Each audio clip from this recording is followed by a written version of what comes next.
A continuación, daremos inicio a la mesa 11 titulada Los ADR en el Derecho Internacional Privado. Agradecemos la participación de los doctores Guillermo Palau Moreno, Marta Gonzalo Quiroga, Mercedes Tarrazón Rondón, Julia de Castro Velasco y Montserrat Purtí. Le cedemos el uso de la palabra a la doctora Montserrat Purtí, quien nos hará el honor de moderar el panel. La profesora Montserrat Purtí es consultora en prevención, gestión y resolución de conflictos, experta en ADR y ODR. Después de una amplia trayectoria procesal, actualmente su trabajo se dedica a analizar cada conflicto y ayuda a resolver el mismo de manera colaborativa, con el sistema más adecuado para su caso, sin acudir al proceso judicial. Facilitadora en organizaciones y empresas. Abogada en Barcelona desde hace más de 30 años, especialista en Derecho de Empresa y Derecho de Familia, doctoranda por la Universidad de Barcelona, agente de la propiedad inmobiliaria. Adelante, doctora. Muchas gracias. Buenas tardes en España, buenos días en Perú. Es para mí un placer poder participar en este encuentro mundial de Derecho Internacional Privado de habla hispana, un encuentro entre la academia y la práctica mundial, moderando esta mesa de los ADR en Derecho Internacional Privado. En primer lugar, quiero agradecer la invitación a participar al doctor Jorge Luis Collantes y a toda la organización. Y con carácter previo a la presentación de los ponentes, quisiera anunciarles que el Diccionario Digital de Derecho Internacional Privado está en edición y pronto estará al alcance de la comunidad jurídica. Se trata de un diccionario donde han participado más de 90 juristas provenientes de la academia y de la práctica profesional. El diccionario cuenta con más de 1.500 páginas y desarrolla un listado de términos propios de esta disciplina, ordenados alfabéticamente. En el mismo han participado todos, o sea, los 4 ponentes que tengo el honor ahora de presentar. Guillermo Palau, Marta Gonzalo, Mercedes Tarrazón y Julia de Castro. En primer lugar, les presentaré al doctor Guillermo Palau Moreno, catedrático de Derecho Internacional Privado de la Universidad de Valencia, miembro del grupo I+D MEDAR de la Universidad de Valencia, académico correspondiente de la Real Academia de Jurisprudencia y Legislación de España, miembro del European Law Institute, miembro de la Academia Internacional de Derecho Comparado, de la Asociación Española de Profesores de Derecho Internacional y Relaciones Internacionales, de la Asociación Americana de Derecho Internacional Privado, codirector de la Red de Derecho Procesal Civil Internacional y miembro del Centro de Mediación y Arbitraje de la Organización Mundial de la Propiedad Intelectual y del Centro de Mediación y Arbitraje de la Cámara de Comercio de Valencia.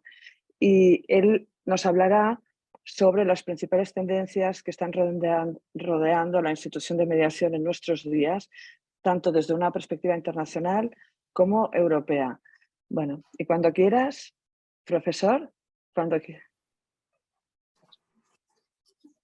Lo primero de todo, muchísimas gracias por esa amable presentación y sobre todo a Jorge Luis también por invitarnos a participar a todos de este evento tan importante y en nuestro caso los ponentes también del diccionario. En mi caso me ocupé de la voz Derecho del Trabajo y Derecho Internacional Privado y ha sido todo un honor colaborar en el mismo. Pasando ya digamos, a la presentación, en esta mesa redonda tan interesante y que estoy tan encantado de participar con mis compañeras. Básicamente quería hacer referencia a algunas de las tendencias actuales que se presentan en materia de mediación, en materias de resolución alternativa de litigios, sin contar con el arbitraje, y manifestarles algunas ideas, algunas reflexiones al respecto. Lo voy a dividir fundamentalmente de forma esquemática en 3 aspectos. Primero voy a hablar del crecimiento y del reconocimiento que está teniendo los ADR y la resolución alternativa de litigios a nivel global.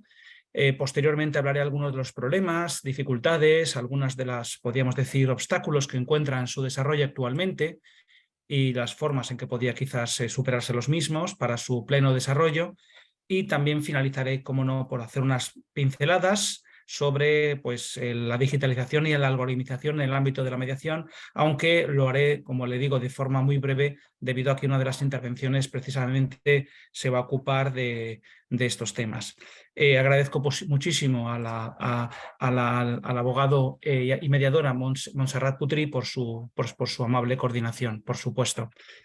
Bien, lo primero, en cuanto al crecimiento y el reconocimiento, no creo que sea el lugar ahora hablar de las bondades de la mediación, es por todos conocidos, de su imbricación dentro de este sistema de justicia multipuertas y de cómo desde las diferentes instituciones se están impulsando su empleo, instituciones tanto públicas como privadas, lo que ha conseguido que se haya, digamos, haya capilarizado en el sistema.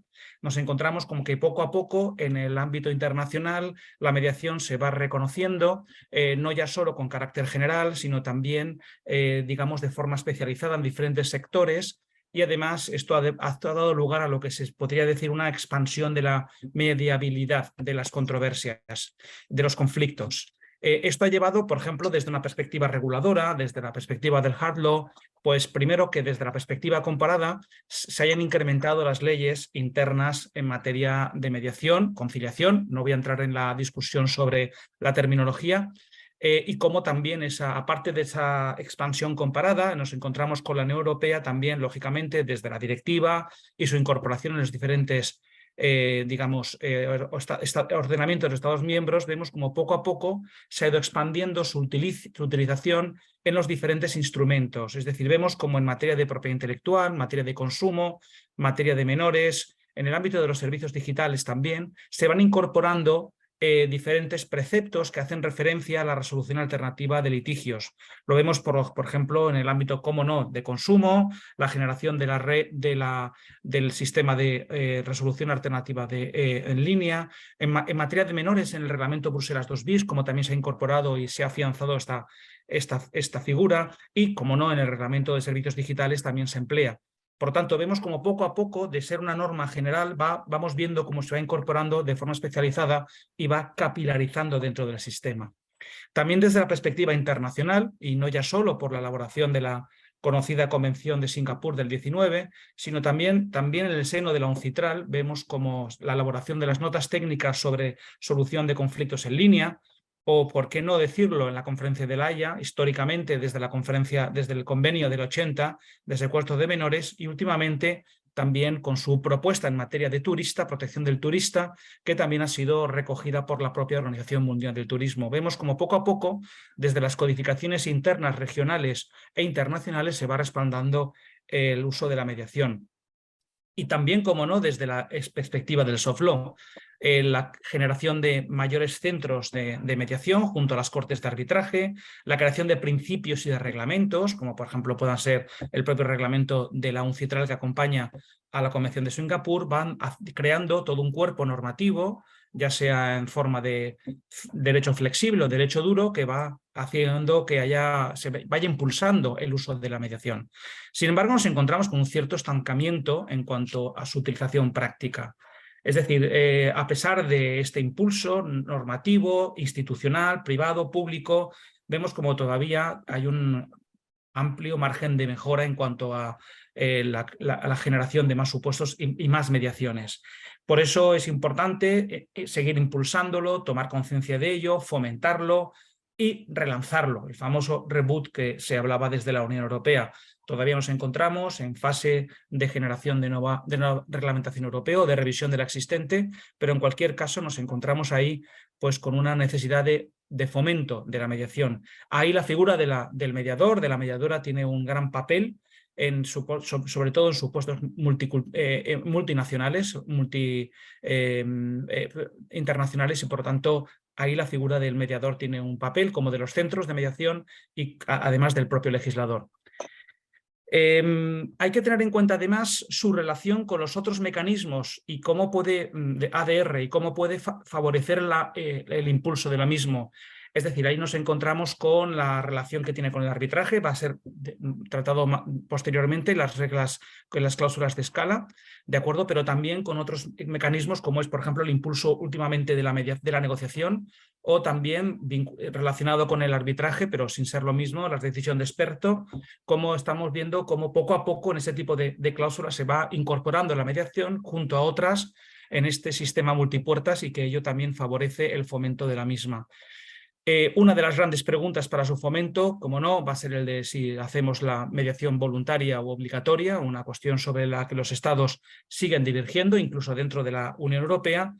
Y, cómo no, para cerrar este ámbito, este punto del estancamiento y el fomento del mismo, hay que hacer mención a la aparición de la Convención de Singapur, todavía, digamos, en pañales, en el sentido de que no llegan a la decena los estados que han firmado el mismo, y por lo tanto ver de qué forma la generación de esta convención va a implicar un relanzamiento de la mediación, al igual que, por ejemplo, la Convención de Nueva York del 58 hizo con el arbitraje comercial internacional. Veremos en este caso, por ejemplo, cómo reacciona la Unión Europea sobre el modelo de la convención, teniendo en cuenta las grandes diferencias en algunos aspectos que tiene la Convención en relación, por ejemplo, con el sistema que establece la Directiva de Mediación. Pero bueno, es otro ámbito que también habrá que explorar, igual que el resto de cuestiones, para que la mediación, debido a las bondades que presenta, pues supere este estancamiento, se relance y se fomente su utilización en situaciones internacionales y, como decía, en todo tipo de aspectos, porque se va viendo una expansión de los supuestos, no ya solo puramente civiles y mercantiles, sino otros ámbitos, como puedan ser, por ejemplo, los temas de familia, menores, incluso sucesorios, que los que puede intervenir perfectamente la mediación, lógicamente con las cautelas y las especificidades correspondientes a este ámbito. Bien, hemos visto, por lo tanto, la importancia que tiene la mediación en el ámbito internacional, su reconocimiento institucional, el cuerpo normativo que se ha generado al respecto, el fomento necesario que tiene que tener ante una necesaria expansión de la mediación, y uno de los ámbitos que quizás pueda favorecer también esta expansión es la incorporación de las nuevas tecnologías de la información y de la comunicación, es decir, lo que sería la digitalización y la algoritmización de la mediación como una nueva frontera. Como les digo, esto va a ser tratado más adelante, pero el paso de la resolución alternativa en línea, resolución alternativa de litigios, de los RAL, a la resolución en línea de los litigios, lo que podríamos decir los ADR, los ODR, digamos, esto ya pues desde principios del siglo XX, y bueno, desde principios del siglo XXI, quiero decir, finales del XX y XXI, digamos, ya se ha visto con una gran normalidad, sobre todo relanzado después de la experiencia del COVID-19, que lo que hizo fue afianzar la utilización de mecanismos tecnológicos para todo tipo de resolución de litigios y de controversias y, como no, los conflictos que pueden ser mediados. Esta incorporación ha ido que se haya ido digitalizando la generación de plataformas de resolución de litigios en línea, no ya solo la famosa europea con los problemas que ha tenido de funcionamiento en el ámbito del consumo, sino también en muchos ámbitos, incluso generados por las propias empresas. En este ámbito de la digitalización surge la inteligencia artificial como herramienta, la cual, como se va a ver seguidamente, pues plantea muchos interrogantes entre la propia, no ya por supuesto, la utilización de la inteligencia artificial como herramienta para el procedimiento de mediación o para favorecer o, podríamos decir, coayudar a la actividad del mediador-mediadora, sino también, como no, la frontera que significará la incorporación del mediador robot, y veremos efectivamente si los algoritmos podrán llegar a mediar. Pero esto solo lo dejo apuntado, ya que va a ser tratado más adelante, y con esto finalizo mi intervención dando las gracias por la invitación y nada más. Muchísimas gracias, Montserrat. Muchísimas gracias, Guillermo. Y ahora presento a la profesora Marta Gonzalo Quiroga. Marta es profesora titular de Derecho Internacional Privado de la Universidad del Rey Juan Carlos de Madrid, con la especialidad en métodos alternativos de solución de conflictos, ADR o MASC. Es mediadora profesional y árbitro internacional. Es directora del título de experto de mediación de dicha universidad y de otros másteres y cursos de doctorado nacionales e internacionales. Su amplia y dilatada producción científica se acredita en 11 monografías y 152 publicaciones. Y ha sido una de las primeras investigadoras en introducir la mediación con autonomía científica propia en la Universidad Española. Recibió en 2020 la Medalla al Mérito Profesional por su impulso a la mediación y al diálogo y a la cultura de la paz. Y ella nos hablará, como ha anunciado el profesor Guillermo Palermo, de la tecnología y la inteligencia artificial en los ADRs y en los ODRs. Cuando quieras, Marta. Muchas gracias, Montserrat. Ante todo, gracias a los organizadores de este congreso, al Estudio Jurídico Castillo Freire y a a Jorge Luis Collantes, Toto para los amigos, que siempre hace congresos de tan alto nivel y reuniendo, pues me autoexcluyo de esta calificación, pero el resto de ponentes de esta mesa así la testigo, pues de tan dilatada experiencia, tanto doctrinal como práctica, porque yo siempre pienso y soy de la opinión que la academia siempre tendrá que trabajar del lado de la práctica, pues para difundir los mejores resultados y poder ayudar tanto al entorno jurídico como a la sociedad, que es de lo que se trata. O sea que muchísimas gracias, Toto, y especialmente también gracias a Montserrat Purtí, que es abogada y mediadora y que ha hecho tan buena pues, planificación de esta mesa. Yo sin mayor dilación pues quería hablarles un poco, ya lo ha dicho mi querido referente y compañero Guillermo Palau, pues de la tecnología y la inteligencia artificial en los ADR y en los ODR. Y para ello voy a dividir la intervención. Primero voy a explicar un poco en qué supone este reto del que todo el mundo está hablando ahora, ¿no? De la inteligencia artificial y su papel en los métodos alternativos de resolución de conflictos. Y después voy a hablar un poco sobre lo que hay, porque muchas veces, o sea, es que se habla de esto en abstracto, pero es un gran desconocido. Yo hablo con compañeros, con mediadores, mediadoras, profesionales del ámbito jurídico, incluso del arbitraje, y no lo conocen como se debería conocer. O sea, pensamos que ya está aquí, pero no se trabaja tanto, o bueno, luego os hablaré también un poco de estadísticas y también de algunas publicaciones que he hecho al respecto, por si alguien, tanto de los asistentes como del público en general, pues estuviera más interesado en profundizar en estos aspectos que en 10 minutos pues tampoco nos dan lugar bueno, pues simplemente vamos a apuntarlo y ya les digo que aquí hay parte, igual que pasa con Guillermo, que estamos en un proyecto de investigación que va a tratar en más profundidad estos aspectos. Pues bien, no es el futuro, señores y señoras, y hasta aquí. La inteligencia artificial lleva tiempo entre nosotros y ha venido para quedarse. Es el tema de actualidad, su vertiginosa y disruptiva irrupción que se plantea en todos los ámbitos del derecho y de la justicia, incluyendo, como no, en el derecho internacional privado y su vertiente procesal internacional de resolución de conflictos. Todo ello ha despertado pues, cuestiones jurídicas y prácticas que son bastante relevantes. Está en todas partes, sus cuestionamientos, tanto desde la ética, científicos, filosóficos, culturales, pues son ahora mismo, bueno, pues ya les digo de lo que más se habla.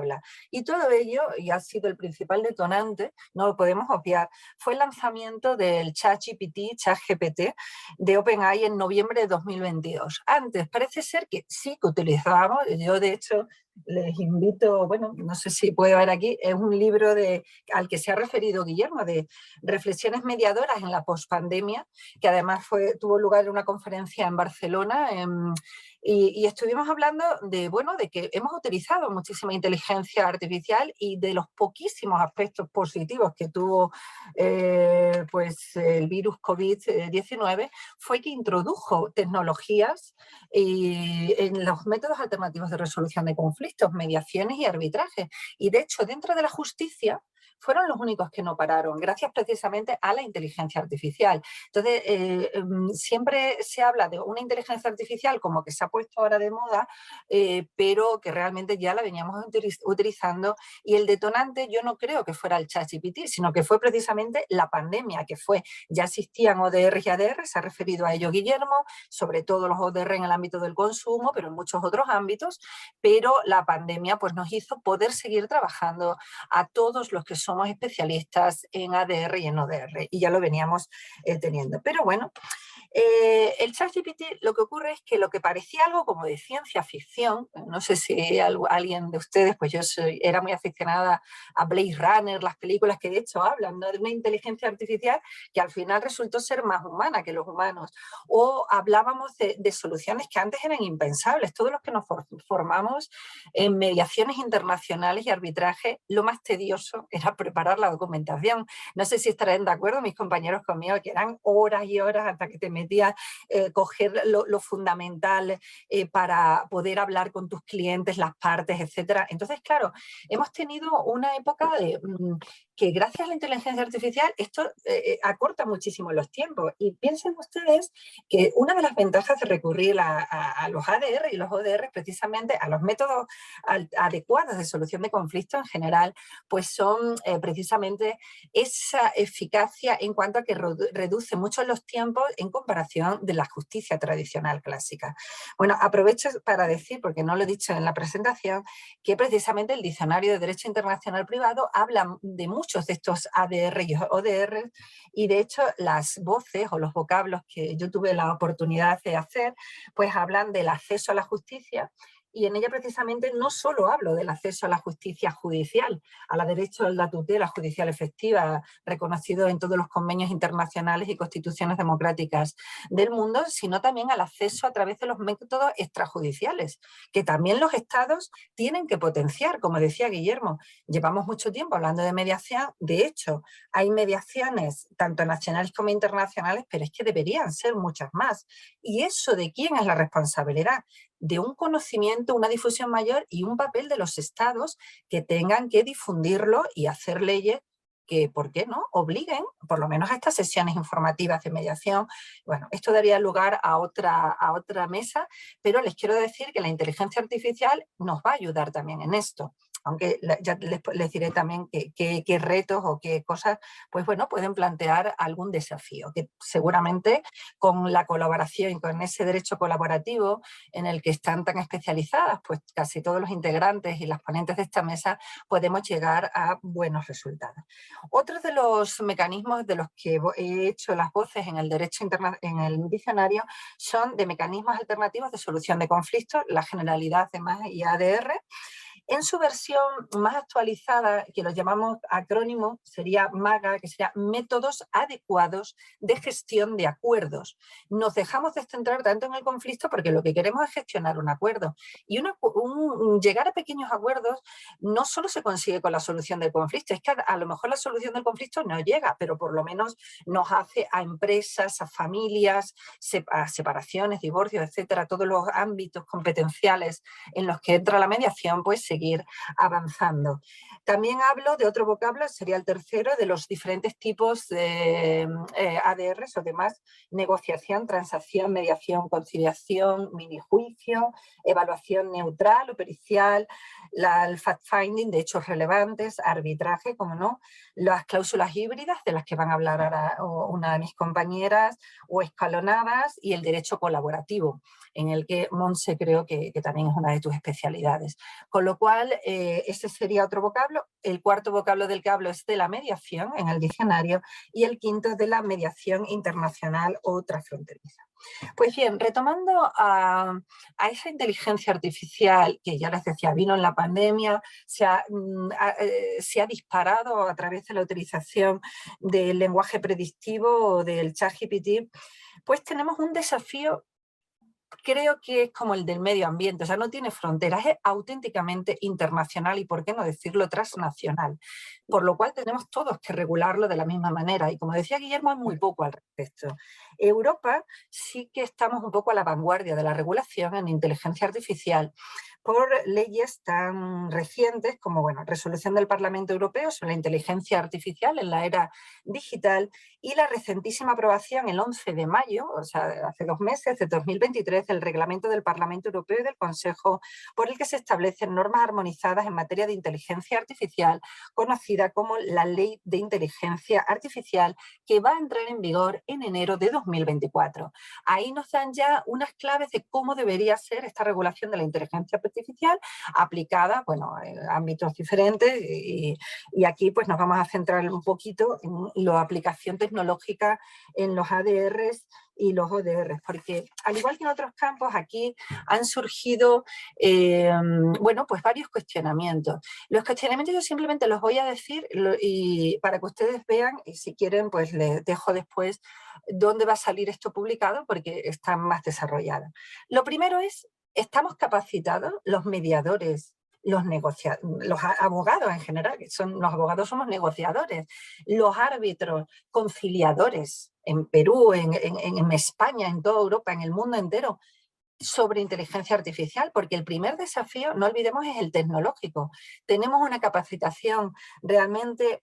Sabemos lo que hay, por ejemplo, nosotros en nuestro estudio, bueno, pues hemos, sin hacer publicidad de ninguna de ellas, pues diversas plataformas de inteligencia artificial, como el Arbitrator Intelligence, es más referido al nombramiento de árbitros, pero después el que realmente es un programa de gran utilidad y aplicación en cualquier método, de todos los que os he nombrado, métodos extrajudiciales de solución de conflictos, y funciona bastante bien el programa Dispute Resolution Data, que es un programa tan bueno que incluso le dieron un premio como el mejor programa de inteligencia artificial, pero que viene, y ya les digo, desde 2017 se disparó su utilización en la pandemia.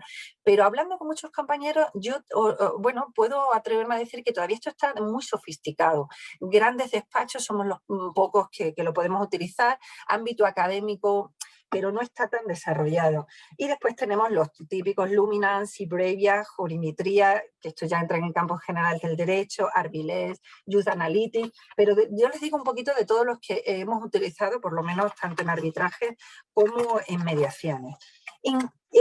La capacitación para mí es fundamental, porque si no se invierte en tecnología y en inteligencia artificial, va a provocarse una grave brecha digital entre los mediadores que la utilicemos y los que no la utilicen, los árbitros. Entonces, como siempre, para mí, capacitar y democratizar la inteligencia sería, pues, el primer paso. ¿Conocemos? Ustedes dirán, de todo esto que yo les he nombrado, ¿les suena de algo? ¿Realmente lo conocemos o solo unos pocos privilegiados o no lo han usado? Después, aunque las conozcamos, ¿nos fiamos? ¿Nos fiamos de esto que nos decía Guillermo, de un árbitro o un mediador robot? ¿O nos suena lo que os decía de Blade Runner? Que no, aunque luego resulte que pueda dar mejor resultado. Bueno, todo esto está tratado en estas investigaciones, también hablamos de estar regulado. Y la ética. ¿Qué pasa? ¿Qué pasaría si aquí hay una cuestión de responsabilidad ante, por ejemplo, unos datos que hayamos obtenido a través de inteligencia artificial en una mediación, pero luego de quién sería la responsabilidad si estos datos estuvieran sesgados, los algoritmos utilizados, el riesgo de la algoritmización? Voy a acabar ya, Montse, porque veo que voy un poquito... bueno, la eficacia, neutralidad, ver cómo se interpreta esto en el ámbito de los ODR. Entonces, son muchísimas cuestiones que no me da tiempo a abordar, pensé que podía ir un poco más deprisa, pero no ¿qué podemos ver en el que nos puede ayudar la inteligencia artificial en procedimientos de mediación, arbitraje y resto de métodos alternativos de resolución de conflictos? Si queréis, os puedo dejar aquí más documentación por si alguien tiene mayor interés, o lo abrimos en las rondas de preguntas, pero lo que yo les quería transmitir es que es importante saber que la inteligencia artificial y la tecnología ya está aquí, llevamos varios años, 5 o 6 años utilizándolas de manera más eficiente, y que no todos los conflictos son adecuados para este enfoque, o sea, no todo entraría y podríamos, por cuestiones éticas, incluirlas en la inteligencia artificial. Y aquí pues les voy a dar, no puedo desarrollar mi razonamiento, pero para mí es esencial, a pesar de contar como herramienta con la inteligencia artificial, contar con el factor humano, tanto del mediador, del árbitro, del conciliador, en todos los ADR. El factor humano es esencial. Y bueno, con ello acabo, y perdón si me he cedido en 2 minutitos, creo. Muchas gracias a todos y quedo a su disposición. Marta, muchísimas gracias. Interesantísimo hablar de todo este tema tan novedoso, y la verdad es que lástima que solo son 10 minutos por ponente, pero muy interesantes las 2 ponencias. Paso a presentar a Mercedes Tarazón. La profesora Mercedes es abogada en ejercicio y socia de Dispute Management SL, con más de 30 años de experiencia como árbitra y mediadora. Ha participado como miembro de Board de Dispute Boards y está designada por España en la lista de conciliadores del CIADI de 2020 a 2026. Es miembro del Charter Institute of Arbitrators y en arbitraje y mediación, y distinguida miembro también de la International Academy of Mediators. Es presidenta de la Comisión de Mediación y Resolución Consensuada del Club Español de Arbitraje y coordinadora del Grupo de Trabajo sobre Calidad y Buenas Prácticas del Foro para la Mediación del Ministerio de Justicia español. Es reconocida por el Who and Who Legal Mediation desde su primera edición, 2011-2023, y por la misma publicación en arbitraje en diversas ediciones. Y ella nos hablará, como gran experta que es, sobre, y que también tiene varias publicaciones, cláusulas multimodales en los contratos internacionales. Cuando quieras, Mercedes. Muchas gracias, Monse, por la amable introducción. Muchas gracias, me sumo a los agradecimientos al Estudio Castillo Freire por la organización, por supuesto al doctor Jorge Luis Collantes, porque sin él todo este tipo de actividades yo creo que no tendrían lugar. Es una persona con una enorme capacidad de trabajo y una enorme capacidad de aunar esfuerzos y de aunar talento para que se avance en estos temas académicamente, con lo cual, Toto, muchas gracias. Y por supuesto, a las felicitaciones por este lanzamiento del Diccionario Digital de Derecho Internacional Privado, en el que yo precisamente he tratado de los vocablos de los que voy a hablar ahora, ¿no? Me gustaría distinguir, ciñéndome sobre todo el tiempo, me gustaría hablar conceptualmente de las cláusulas multimodales e híbridas, que yo las diferencio, hablar de esas tipologías de cláusulas y a la vez que hago algunas referencias sobre la buena redacción de estas cláusulas, poder tratar aquellos aspectos patológicos que surgen cuando pues, no se cumple con esa buena redacción. Vamos a ver, los términos de cláusulas escalonadas, cláusulas multimodales, cláusulas híbridas, se encuentran en la doctrina utilizados de modos diversos. Las referencias que voy a hacer yo, y por eso me gusta centrarlas conceptualmente, es dándole a cada término un significado distinto. Cláusula multimodal es aquella que combina uno o más mecanismos autocompositivos con un mecanismo heterocompositivo. Es decir, una cláusula en la que podemos encontrar, por ejemplo, negociación de representantes senior de las empresas, si no se alcanza un acuerdo, mediación, arbitraje. Es decir, hay varios mecanismos, pero uno es autocompositivo y hay uno que es heterocompositivo. Las cláusulas híbridas son aquellas donde se combinan dos mecanismos heterocompositivos. Estas cláusulas, ya se lo adelanto, cuando las comente en mayor detalle, les diré que en mi opinión tienen un grado de posibilidad de patología tan alto que lo desaconsejo de entrada. Dentro de las cláusulas multimodales encontramos aquellas cláusulas a que más a menudo se refieren y que más a menudo se encuentran en contratos, que son las cláusulas escalonadas. Es decir, cláusulas que prevén un primer paso de método autocompositivo o más, digamos, que por ejemplo la que yo he empezado a comentar como ejemplo, negociación de representantes senior de las empresas, si no se alcanza un acuerdo, mediación, si no se alcanza un acuerdo, vayan las partes de arbitraje. Esto es una cláusula escalonada, va un paso detrás de otro. Ahora bien, unas cláusulas que combinen, cláusulas multimodales, que combinen mecanismos autocompositivos con mecanismos heterocompositivos, pueden ser de otros modelos que no solo sean escalonados. Yo, al referirme a los 4 modelos que me voy a referir, voy a hacerlo siguiendo la pauta que creamos en la Comisión de Arbitraje y ADR de la Cámara de Comercio Internacional cuando elaboramos las cláusulas tipo del Centro Internacional de ADR de la Cámara de Comercio Internacional. No es que sean las únicas, lo que ocurre es que hay mucha ciencia, hay muchas cabezas juntas pensando en cómo redactar esto y creo que vale la pena mostrarlas como ejemplos, ¿no? Podemos tener una cláusula multimodal que sea sencillamente prever que en todo momento, sin perjuicio de cualquier otro procedimiento, las partes podrán acudir a mediación. Esta cláusula, como vemos, no obliga a acudir a mediación, porque dice que las partes podrán acudir. Ni siquiera dice cuándo podrán acudir. pero tiene la ventaja, que creo que es una ventaja que vamos superando, porque el doctor Palau explicaba y también la doctora Gonzalo Quiroga, que estos mecanismos, la mediación, los ADR, son cada vez más conocidos, pero no deja de ser que todavía se ven muchas veces con reticencia. Se ven con reticencia y parece que la parte que propone negociar es una parte débil y esto todavía vive en él. Entonces, claro, si has dejado una pica en Flandes, si has dejado una semilla de la que hacer crecer la propuesta en la propia cláusula, pues tiene una utilidad.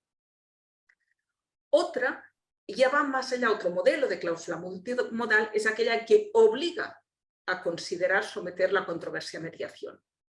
¿Vale? O sea, nos obliga. Les he de decir que esto a todos nos pareció muy buena idea porque era una manera de promover, les hablo del 2014, que estábamos redactando de verdad que casi hará 10 años, nos pareció que era una manera de ayudar a las partes a utilizar la mediación o mecanismos autocompositivos previos al arbitraje, pero yo nunca me he encontrado con un contrato en el despacho donde las partes hayan elegido esta cláusula de nos obligamos a considerar someter la controversia a mediación y si no, vamos a mientras estamos en arbitraje. Después hay un tercer modelo que es obligar a someter la mediación, pero con independencia del arbitraje, es decir, que pueden ir los dos mecanismos en paralelo. Esta cláusula, que es enormemente eficiente, porque pones en marcha dos trenes a distinta velocidad y obliga a las partes a ser muy realistas respecto del uso que harán, o sea, de las posibilidades que tiene el tema de ganarlo o perderlo, y si no, pues si no ven que no lo van a ganar del todo, pues con todo lo que implica de tiempo, de coste, etcétera y demás, de llegar a un... No sé si este sonido era el tiempo, pero creo que voy bien, Monse. He oído un silbato. No, Mercedes, no sé qué ha sido el sonido. No, tranquila. Entonces, estas cláusulas, claro, pones dos trenes en funcionamiento y tienen una posibilidad obligan a las partes a un realismo muy claro sobre las posibilidades que tienen de ganar el caso y, si no, las ventajas de alcanzar un acuerdo. Siendo, a mi modo de ver, muy útil, es decir, que yo en todos estos años solo lo había visto 2 veces, porque claro, una cosa es la teoría y la otra es lo que te encuentras en los contratos. No es que lo que yo vea en el despacho sea la referencia única a la vida práctica, pero es mi parámetro o mi barómetro, ¿no? Entonces, yo solo lo había visto en 2 ocasiones, recientemente tengo una en el contrato, en el despacho en la misma. Y después hay ese cuarto modelo que es la escalonada. Obligación a la mediación previa al arbitraje. Estoy usando mediación como único término de ADR en aras a la concisión. Pensemos que puede ser conciliación, pensemos que puede ser un mini trial, bueno, las distintas que ha relacionado antes la doctora Gonzalo Quiroga. Entonces, una cláusula híbrida es una cláusula que prevé que las partes pueden ir a arbitraje o a la jurisdicción ordinaria. Claro, pueden ser simétricas cuando el que demanda primero es el que elige y pueden ser asimétricas cuando se prevé que solo hay uno que elija, una de las partes es la que elige que va a arbitraje o a mediación, arbitraje o la jurisdicción ordinaria. ¿Por qué les decía yo que a mi modo de ver esto es patológico de entrada? Claro, porque tiene más posibilidades de generar problemas que otra cosa. Imaginemos la cláusula en que el caso en que cualquiera puede iniciar y entonces alguien lo inicia ante la jurisdicción ordinaria y otro inicia arbitraje. Y entonces hemos generado un nuevo conflicto que es dirimir dónde dirimimos la cuestión, porque no vamos a tener 2 resoluciones contradictorias. O sí, entonces todo esto va a ser un gasto de dinero, de tiempo, esfuerzo, etc. Ya no les digo cuando la gente, las personas, al final hay que asumir la abogacía porque somos los que redactamos estas cláusulas, nos ponemos en plan creativo y decimos, si la cuestión es técnica, pongamos un contrato de construcción, si la cuestión es técnica, el árbitro o la árbitra será un arquitecto o una arquitecta. Si la cuestión es jurídica, será un abogado o una abogada. ¿Qué ocurre? Que un conflicto que generamos con esto es dirimir si la cuestión es técnica o jurídica. Entonces, no es sano. Les he de decir que hay jurisprudencia no solo en España, sino en muchos países que dan por válidas este tipo de cláusulas. Pero una cosa es que los tribunales hayan manifestado a favor y la otra que esto permita una resolución eficiente de los conflictos. Pautas para una buena redacción. Para mí es muy importante que haya seguridad procesal, es decir, en la cláusula. Ha de quedar claro a qué se someten las partes, cómo se inicia ese procedimiento, si se somete a una institución hay que citar bien la institución, a qué se someten y cómo se someten. Claro, en este cómo ha de quedar muy claro si el carácter es obligatorio o no. Nos obligamos a someternos a mediación o a conciliación o a un mini trial, etc. Después Julia de Castro trabajará y se expondrá más sobre este tema, pero ha de quedar clara en la cláusula si es un obligatorio, si tiene carácter obligatorio o no lo tiene. Después hay que marcar un plazo. ¿Plazo por qué? Porque, a ver, lo de la autocomposición requiere de la participación de las partes porque no estamos delegando en una tercera persona para que nos imponga una solución. Entonces, claro, puede haber un buen uso de ese procedimiento autocompositivo o puede haber un mal uso y utilizarlo como una excepción de encontrar información o sencillamente ganar tiempo. Entonces es muy importante establecer un plazo. Pero sí les he de decir que ese plazo también es muy importante señalar cuándo empieza a contar. Porque es muy habitual encontrarte 60, 30, 40 días, que es suficiente para para llevar a cabo una mediación. A la vez que se pone el plazo es muy importante señalar que las partes lo pueden de mutuo acuerdo prorrogar, porque ya se verá, pero hay que señalar en qué momento se empieza a contar ese plazo. En mi experiencia personal, pocas veces se detalla, o se suele decir cuando se inicia la mediación. El caso es que cuando te llega a ti el expediente como persona mediadora, te quedan 2 o 3 días y tienes que empezar la gestión del conflicto y la mediación con unas partes muy encrespadas, intentando alcanzar un mínimo acuerdo de prórroga para tener un mínimo tiempo de desarrollar un procedimiento con calidad y con posibilidades, ¿no?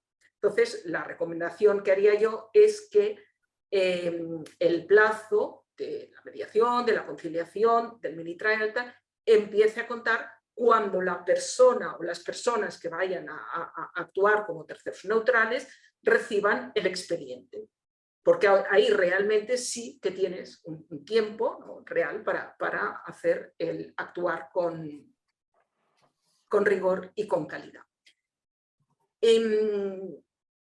Hay que ir en los contratos internacionales, la importancia de una cláusula de multimodal bien redactada es todavía más importante.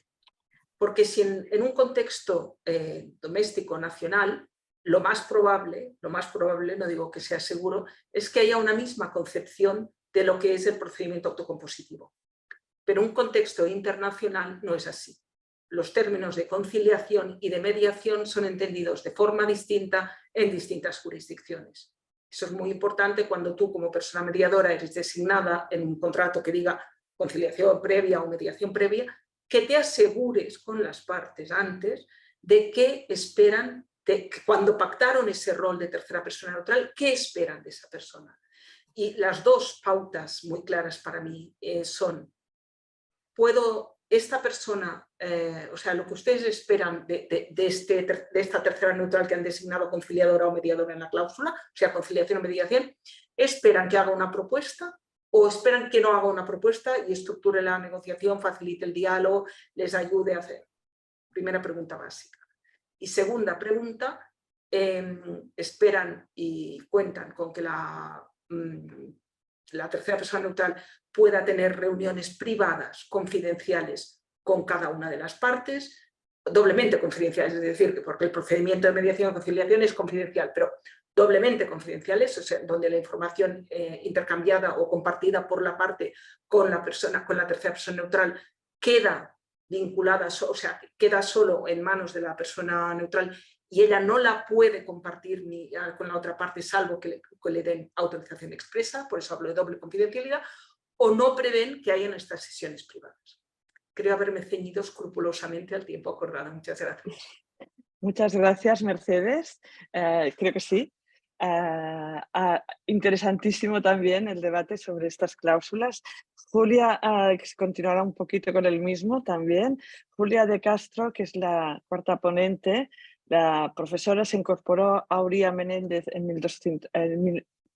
2019 y trabaja en la oficina de Madrid. Está especializada en litigios y arbitrajes internacionales y ha participado como abogado de parte en arbitrajes comerciales internacionales con sede en Nueva York, Asunción y Madrid, tanto ad hoc como administrados por instituciones arbitrales como la Cámara de Comercio Internacional, la Corte Permanente de Arbitraje y la Corte Civil y Mercantil de Arbitraje. La experiencia de Julia abarcó varios sectores como la construcción, la energía y el gas. La doctora Julia nos hablará de cláusulas escalonadas también, pero haciendo un especial al tratamiento que se le confiere a este pacto previo de negociar, mediar y las consecuencias de su incumplimiento. O algún otro ADR, pero Julia, cuando quieras. Vale, bueno, pues muy buenas tardes a todos, buenos días y para aquellos que estén al otro lado del Atlántico, me uno también a los agradecimientos, por supuesto, tanto al estudio Mario Castillo Freire como por supuesto a Jorge Luis Collantes, tanto por habernos invitado a poner nuestro granito de arena en el diccionario como por habernos también animado a participar en esta mesa.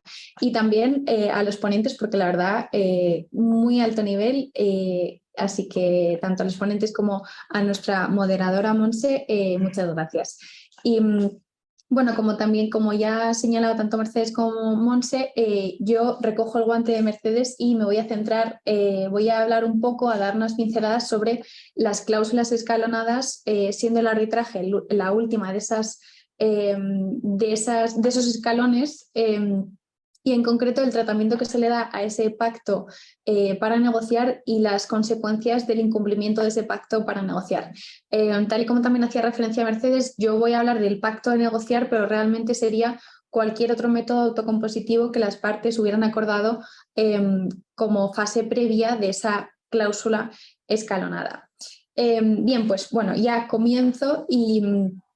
Como ya también ha recogido Mercedes, al final una cláusula escalonada se trata de una cláusula multimodal que recoge sucesivos métodos de resolución de conflictos y en este sentido, por eso se habla muchas veces de un efecto depurador o de un efecto filtro, porque al final las partes se van dando oportunidades sucesivas para llegar a una solución amistosa y evitar esa situación que pudiera ser mucho más confrontacional como es el arbitraje. Por supuesto, mi trayectoria hasta la fecha ha sido principalmente en el arbitraje, por lo que no voy a decir que no soy una gran defensora del arbitraje, pero lo cierto es que no es la mejor solución para todo tipo de conflictos y por eso considero que este tipo de cláusulas pueden ser tremendamente beneficiosas en muchos escenarios. Además de los obvios costes que se podrían evitar, tanto monetarios como de tiempo, incluso reputacionales. Bien, y entrando ya en el pacto previo de negociación, se habla normalmente de dos perspectivas. Por un lado, una quizá menos común, entienden que este pacto previo para la negociación se entiende que es una condición suspensiva. Han sido especialmente algunos tribunales norteamericanos los que lo han considerado así y se entiende así cuando las partes específicamente han puesto de manifiesto su intención de que así sea interpretado, de que efectivamente sí sea una condición suspensiva. La consecuencia directa sería que las partes no estarían impedidas de acceder al arbitraje.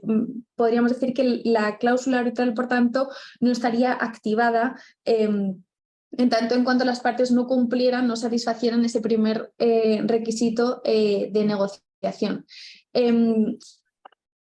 Y esta primera visión es menos común y yo creo que con acierto menos común porque puede llegar a tener graves consecuencias.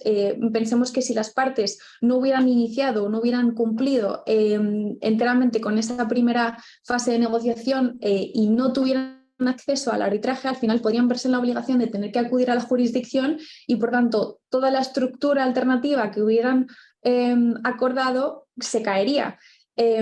Por tanto, bueno, pues esta primera visión puede llegar a ser mucho más restrictiva.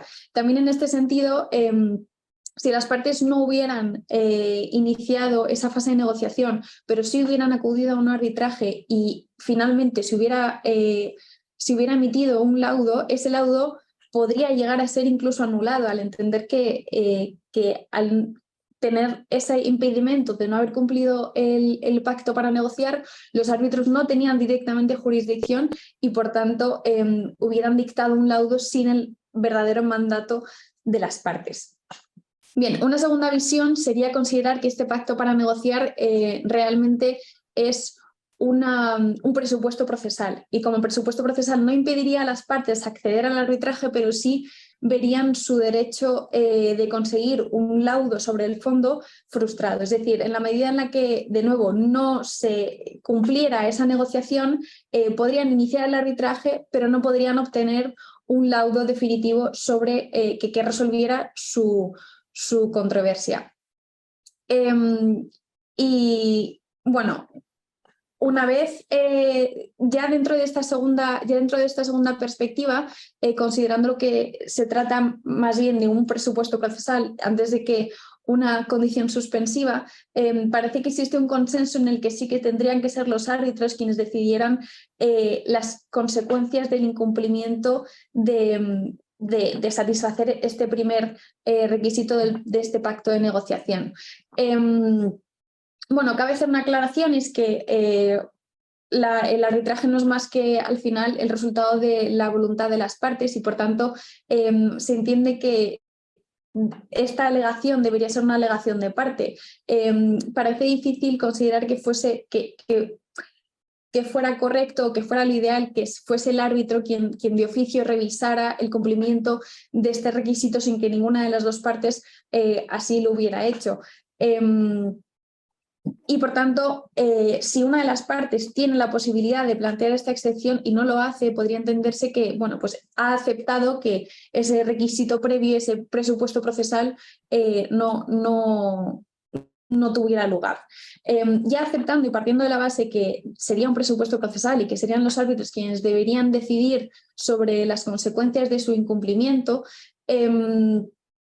los árbitros básicamente tendrían tres posibilidades, tres soluciones para resolver la disputa. Y sería, en un primer momento, podrían archivar el procedimiento, lo cual parece quizá un poco más radical, pero bueno, si los árbitros consideraran que efectivamente las partes han acudido al arbitraje de manera prematura, sí que podrían entonces entender que la mejor solución sería archivar ese procedimiento, remitir a las partes a esa primera fase del método autocompositivo al que se hubieran acordado, y posteriormente, si eso no resultara, entonces sí volver de nuevo a iniciar el arbitraje. Una segunda opción, quizá más en línea con los intereses de las partes, sería algo intermedio, como pudiera ser suspender el procedimiento de arbitraje hasta que las partes no hubieran cumplido con ese procedimiento. Y es cierto que puede ser algo contradictorio que, una vez que ya se ha iniciado un procedimiento de arbitraje, obligar a las partes a cumplir con esa mediación, negociación o conciliación cuando, bueno, pues ya una de las partes ha rechazado esa primera vía y ya existe un arbitraje en curso. Pero lo cierto es que en ocasiones el iniciar el arbitraje ha podido servir para también hacer un autoconocimiento y evaluar la solidez de los argumentos, la prueba disponible, que cuando ya el arbitraje está en marcha has debido hacer ese ejercicio, y luego ir a una negociación puedes darte cuenta que las posiciones de las partes no están tan enfrentadas como pudiera ser. Y bueno, simplemente la tercera de las opciones, además del archivo o la suspensión del procedimiento, sería directamente que los árbitros entendieran que la situación de las partes, la posición de las partes está tan enfrentada tienen posturas tan irreconciliables que prácticamente remitirlas a que cumplieran con ese paso previo podría ser al final un mal gasto de tiempo, un mal gasto de recursos y por tanto quizá podríamos hablar de una mala gestión del procedimiento. Y hay algunos laudos CCI que así lo han reconocido, que efectivamente no se hubiera cumplido esos requisitos previos, pero que sin embargo entienden que la solución procesal más eficiente para todos sería directamente la continuación del procedimiento y entender que ese requisito de procedibilidad no tiene más recorrido. Y bueno, esas eran un poco las pinceladas que yo quería dar sobre este tema. Creo que más o menos me he ajustado, la verdad que no he llevado a rajatabla el tiempo, pero bueno, muchas gracias nuevamente y bueno, a disposición a cualquier pregunta que pudiera surgir. Muchas gracias, Julia, interesantísimo también. A ver, nos quedan 15 minutos contados y si os parece haré una pregunta a cada uno que os ruego que seáis breves en la respuesta porque tenemos 15 minutos para los 4. Para Guillermo Palau, quería preguntarle qué posibilidades tiene la Convención de Singapur de ser ratificada por la Unión Europea. Bien, gracias por la pregunta. Felicitar a mis compañeras en la mesa. Ha sido muy interesante participar de la misma y también quedo a disposición del público y de ellas, por supuesto.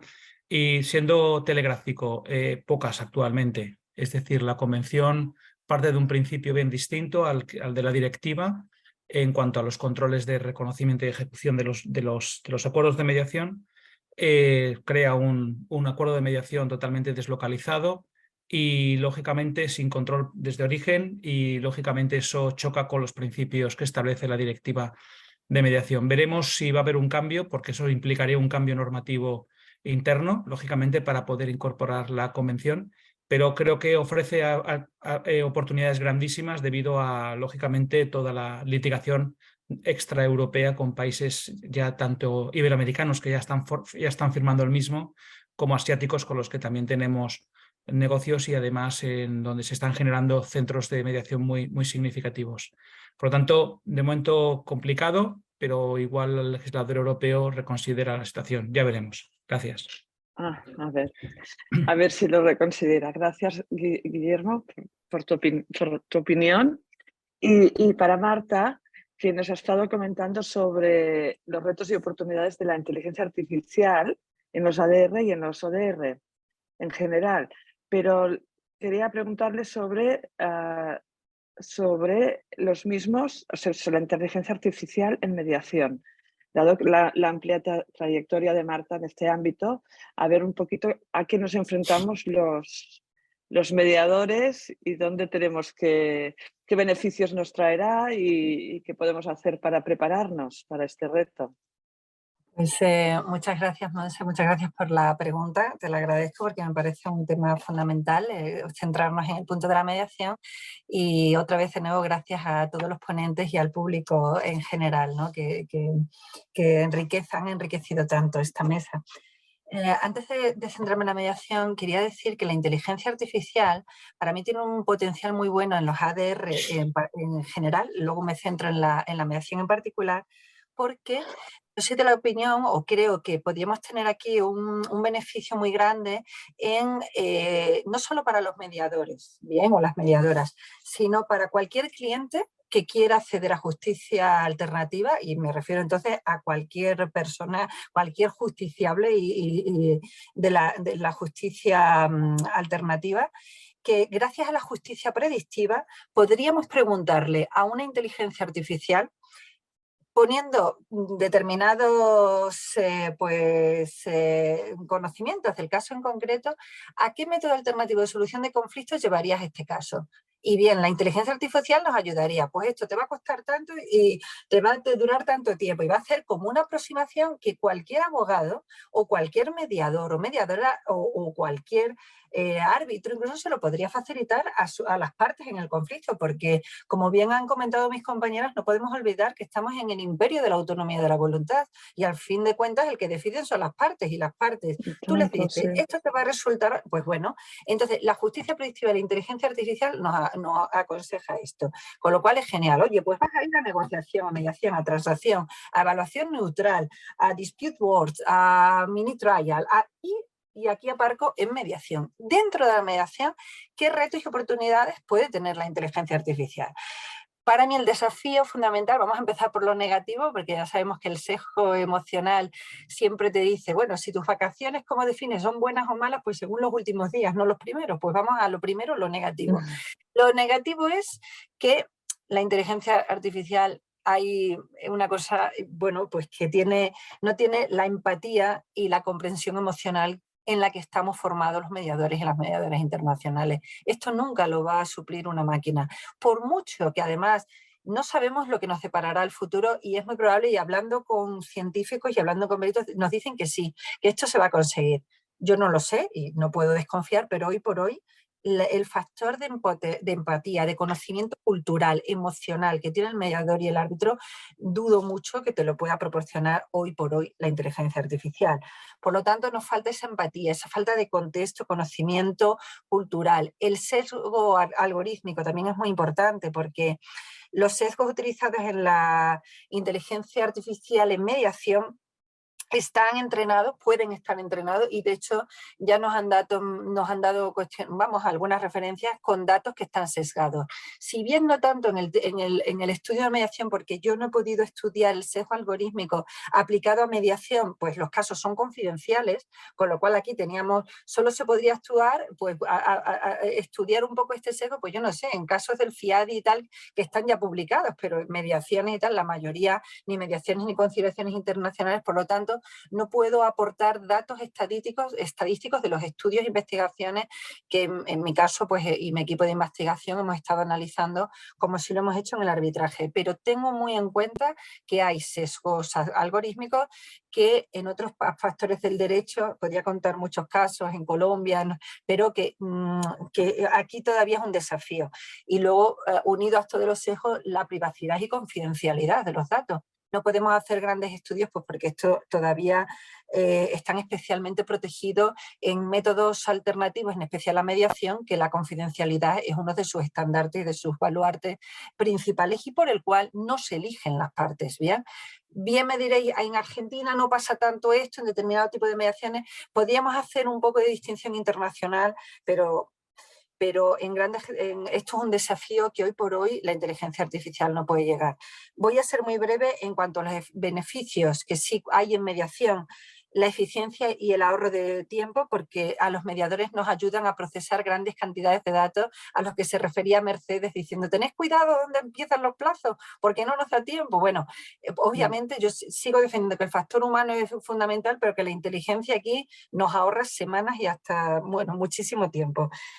Nos asiste, la inteligencia artificial no es más que una herramienta. A mí este miedo que hay por la inteligencia artificial, pero si es que es una herramienta que bien utilizada es que nos ahorra muchísimo tiempo y labores tediosas que tenemos los mediadores.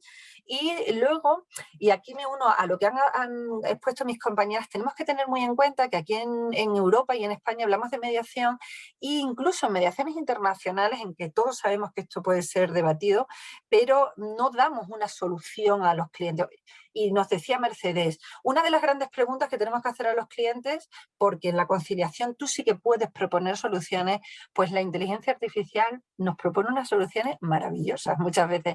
Oye, si el cliente, las partes son las que aceptan y nos dicen, bueno, pues propóngame algo como mediadora, aquí yo abriría una puerta y es un beneficio. En resumen, que la inteligencia artificial ofrece ventajas en términos de eficiencia y análisis en muchos ámbitos de la mediación. Sin embargo, hoy por hoy todavía tenemos que ser cautelosos cautelosos, ¿bien?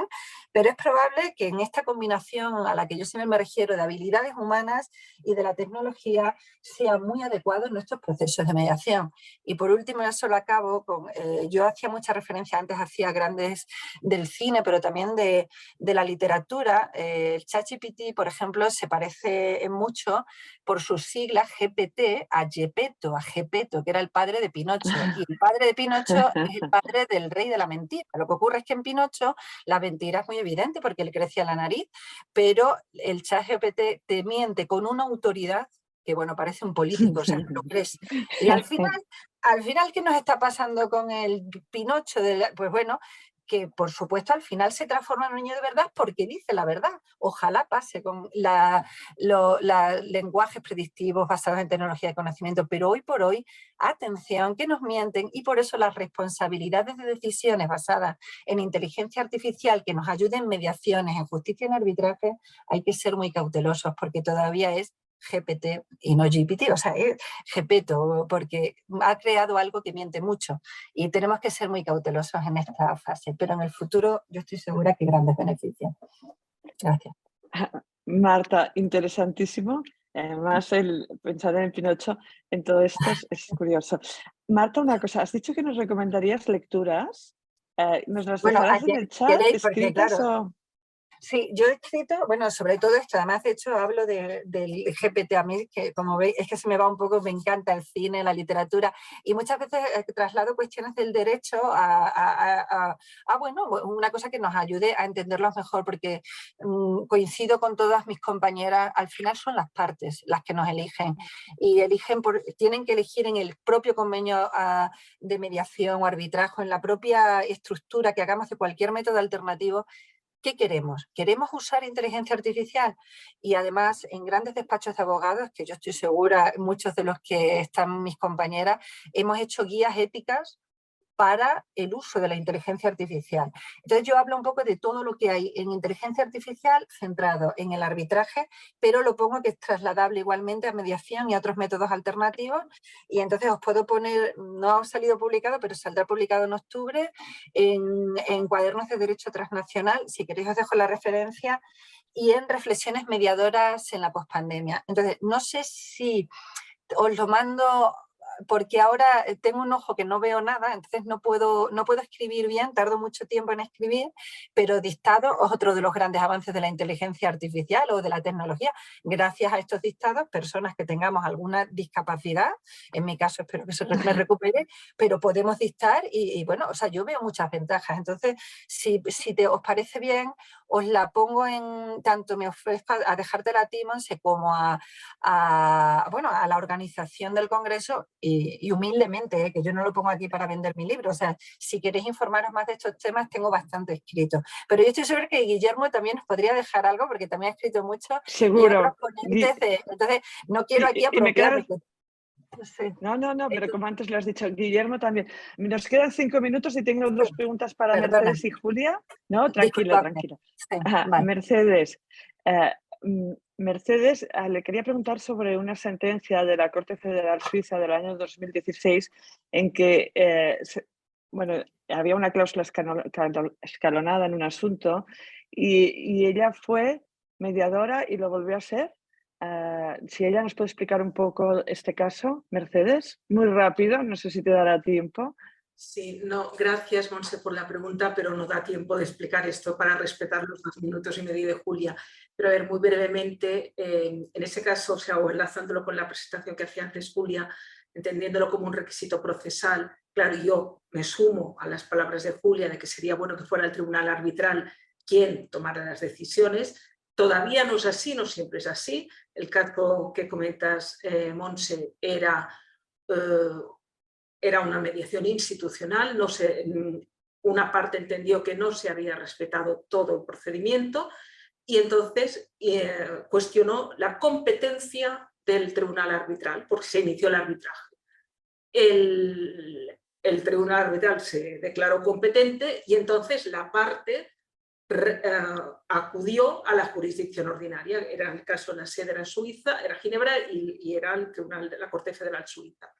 Y la Corte tiene una decisión pues que marcó pauta jurisprudencial, en que lo que propone es, no me alargo porque es que si no Julia no le dará tiempo a su anterior participación, básicamente lo que remite es al tribunal para que les dice que la obligación de mediación queda acreditado que no se cumplió con todo lo que requería esa mediación, ese reglamento de mediación al que las partes se habían sometido. Entonces le deja al tribunal arbitral, o sea, la Corte Federal le dice al tribunal arbitral, oiga, suspenda, decida usted qué plazo y este caso tiene que volver a mediación. ¿Vale? El caso volvió a mediación, pero evidentemente estaba tan marcada ya la voluntad de una parte de no alcanzar un acuerdo y que no se alcanzó acuerdo. Mi mensaje aquí, que querían ser varios, pero lo resumo en uno, la importancia de respetar esas cláusulas, porque que vaya a parar a un tribunal arbitral, que vaya a parar a la jurisdicción ordinaria, es que estamos abriendo más conflicto, más gasto, más tiempo para llegar a tener una resolución. Es decir, si hay una cláusula, cúmplase con ella y no... Porque la solución, que es verdad que Julia lo ha citado, que están dando algunos tribunales y que se encuentra en el laudo CCI, de decir, bueno, la mediación, vale, no se ha respetado el plazo, pero no se ha respetado ese paso, pero no tiene sentido enviarles. Yo coincido con eso, coincido plenamente con eso, pero no respetar algo a lo que las partes se han obligado, quizá ha abortado la posibilidad de alcanzar un acuerdo en la mediación y quizá la parte vencida en el arbitraje se hubiera ahorrado gastos. Es decir, que hay cuestiones ahí que tienen toda una dimensión. Termino aquí por el tiempo. Gracias, Mercedes. De todas formas, también te pido que si nos puedes recomendar alguna lectura, te haremos caso también, porque tu amplia experiencia, la verdad es que nos ilustra muchísimo. Julia, por último, sobre la posibilidad, quería preguntarte sobre la posibilidad de solicitar medidas cautelares y su encaje con las cláusulas escalonadas, si le ves alguna posibilidad o no. Vale, muy yo rápido. únicamente voy a hacer referencia a una sentencia precisamente del Tribunal Superior de Justicia de Madrid que se dictó en el año 2014 y se planteó efectivamente, era una cláusula escalonada que preveía una mediación y posteriormente un arbitraje. La mediación, bueno, sin entrar en mayor detalles, antes de finalizar la fase de mediación, una de las partes presentó la solicitud de arbitraje y, por tanto, la parte demandada en el arbitraje dijo, oiga, usted no ha respetado la mediación, por lo tanto, no tiene o sea, no hay lugar a este arbitraje sin que esa mediación no se haya cumplido. O sea, intentando hacer una lectura como si fuera una condición suspensiva y efectivamente alegando que no había posibilidad de hacer ese arbitraje. Precisamente la parte que inició, que instó la solicitud de arbitraje, lo que buscaba era una medida cautelar que de otra manera no tenía acceso, que finalmente bueno, el árbitro así lo consideró, se dictó un laudo parcial y este es el que fue posteriormente al Tribunal Superior de Justicia para su anulación. Y aquí el Tribunal Superior de Justicia lo que estableció es que como lo que se buscaba era precisamente la medida cautelar y no se había contemplado de otra manera para su obtención, aunque no se hubiera cumplido, satisfecho en su integridad la mediación que se había iniciado, pero no de acuerdo con los requisitos de esta cláusula escalonada, entendió que este laudo no podía ser anulado y, por tanto, bueno, pues yo veo ahí que no estará ausente de disputa, por supuesto, de dudas, pero la verdad que yo coincido con la posición del Tribunal Superior de Justicia y considero que, bueno, que cuando se esté buscando una medida cautelar sí que debería, con más motivo, entenderse que se podría llegar a iniciar ese arbitraje o, bueno, jurisdicción ordinaria en el caso de que la cláusula escalonada recogiera jurisdicción ordinaria como último paso. Y bueno, ya espero haber sido muy rápida y dar, bueno, al menos una respuesta. La verdad es que muchas gracias a los ponentes, han sido todas las intervenciones interesantísimas, pero me han informado que la mesa siguiente empezaba a 20, con lo cual no podemos alargarnos más. Dar las gracias a los ponentes. La verdad es que ha sido un nivel altísimo y bueno, se nos ocurrirían muchísimas preguntas y aclaraciones, pero el tiempo es el que hay. Agradezco también al estudio Mario Castillo Freire la invitación y repito la de Jorge Luis Coleantes. Y si los ponentes muy amablemente nos facilitan esta bibliografía, podemos seguir estudiando todos estos temas. Y muchísimas gracias a los asistentes también. Gracias. Muchas gracias a todos. Gracias. Buenas Adiós. tardes. Buenas Adiós, tardes. buenas tardes.